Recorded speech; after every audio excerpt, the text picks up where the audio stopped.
சாதாரண ஒரு நடிகர் நேத்திருந்து பார்த்தோம்னா இன்ஸ்டாகிராம், யூடியூப், எக்ஸ் எங்க போனாலும் அவரோட வீடியோ தாங்க அப்படின்னு போயிட்டு இருக்கு. என்னடா சாதாரண ஒரு நடிகருக்கு இவ்வளவு பில்டப்பா, அவர் தமிழ் சினிமா விட்டு போயிட்டாங்கன்னா வேற நடிகரே இல்லையா அப்படின்னு நிறைய பேர் சொல்லிட்டு இருக்காங்க. அந்த நிறைய பேர்த்துக்கான வீடியோ தான் இது.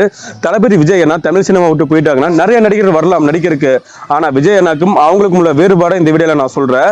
ஸோ விஜய் அண்ணா மாதிரி பக்கா என்டர்டெய்னர் ஒருத்தரால் வரவே முடியாது. ஏன்னா அவருக்கு தமிழ்நாட்டில் மட்டும் ரசிகர்கள் இல்லைங்க, உலகம் ஃபுல்லா ரசிகர்கள் இருக்காங்க. அது சாதாரண ரசிகர்கள் இல்ல, உயிரை கொடுக்குற ரசிகர்களா இருக்காங்க.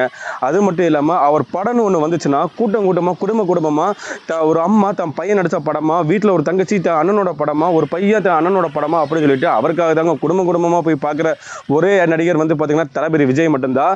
அது மட்டும் இல்லாம ஆஃப்லைன் தியேட்டர் ரெக்கார்டு அவர் எவ்வளவு கலெக்ஷன் பண்ணியிருக்காரு, பாக்ஸ் ஆஃப் கிங். அது மட்டும் இல்லாம யூடியூப்ல, இன்ஸ்டாகிராம்ல, சோசியல் மீடியால அவரோட படத்தோட ட்ரெய்லரு, ட்ரீசரு, ஸோ ஃபேன் பேஜ் இது எல்லாமே வந்து பேஸ் பண்ணி வச்சிருக்க ஒரே ஆள் வந்து பாத்தீங்கன்னா பேலன்ஸ் வச்சிருக்க ஒரே ஆள் நம்ம தளபதி விஜய் அண்ணா மட்டும்தான். ஸோ அவரை போல ஒரு நடிகர் கண்டிப்பாக வரவே முடியாதுங்க. அது மட்டும் இல்லாமல் கடைசியாக அவரோட ஃபேர்வெல்லிங் கூட நான் இந்த படத்தை விட்டுட்டு தமிழ் சினிமா விட்டுட்டு போகிறேன், ஸோ அதனால் நன்றி சொல்லிட்டு போவேன்னு மட்டும் நினைக்காதீங்க, நன்றி கடன் பட்டுட்டு போவா அப்படின்னு சொல்லியிருக்காரு. இது எதனால் அப்படின்னா நிறைய பேர் கடைசியாக போகும்போது நன்றி சொல்லிட்டு போவாங்க. ஆனால் அவர் தமிழ்நாட்டுக்கு ஏதாச்சும் பண்ணிட்டு போகணும் அப்படின்னு சொல்லிட்டு வருஷம் 1000 கோடி ரூபா பணத்தை விட்டுட்டு நமக்காக அரசியலுக்கு வந்திருக்காரு. ஸோ 2027 நம்மளோட ஓட்டை அவருக்கு போட்டு அவரை சிஎம் ஆக்குவோம்.